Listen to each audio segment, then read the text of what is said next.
Ya, Menteri Keuangan Sri Mulyani meminta PPATK untuk mengungkap rincian transaksi janggal sebesar 300 triliun rupiah di kementeriannya.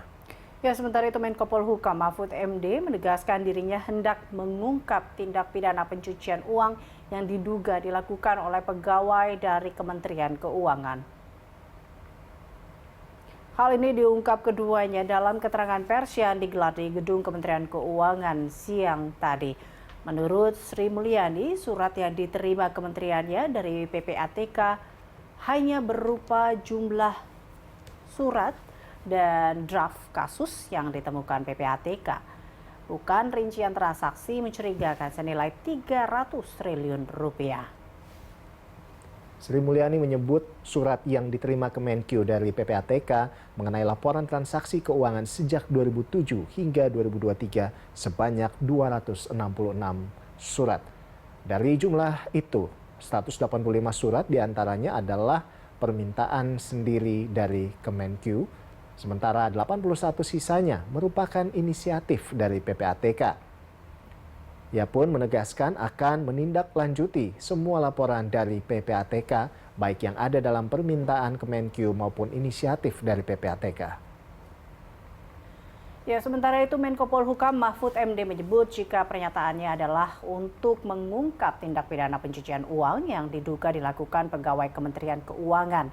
Salah satu contohnya yakni terbongkarnya kasus dugaan pencucian uang Rafael Alun Trisambodo, mantan pejabat Direktorat Pajak, usai viralnya kasus penganiayaan anaknya.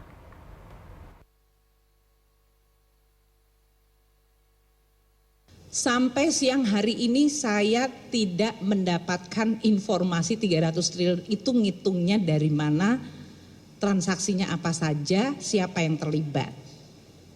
Jadi dalam hal ini teman-teman media silahkan nanti mungkin bertanya kepada Pak Ivan. Karena sampai hari ini di surat yang Pak Ivan sampaikan kepada saya hari Kamis, surat tersebut menyangkut jumlah surat yang disampaikan PPATK pada kami dan list dari kasusnya, tidak ada angka. Tapi sebenarnya saya kan ketika ngomongkan 300 triliun itu bicara tentang pencucian uang. Bukan korupsi. Coba dibuka lagi semua. Ada transaksi aneh yang melibatkan sekian ratus pegawai Kementerian Keuangan, ya, yang diduga sebagai pencucian uang, bukan korupsi. Nah, yang saya katakan itu ingin menegakkan undang-undang tindak pidana pencucian uang.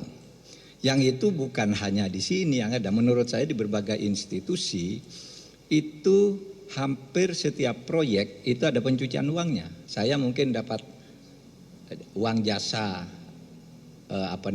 taruhlah gratifikasi mungkin kecil-kecilan sehingga bisa dianggap wajar, itu tidak perlu ini gitu. Tetapi yang disetor ke keluarganya, ke perusahaannya, ke anaknya, itu menurut ilmu intelijen keuangan itu harus diperiksa dan itu ada undang-undangnya. Nah selama ini tidak ada yang memeriksa.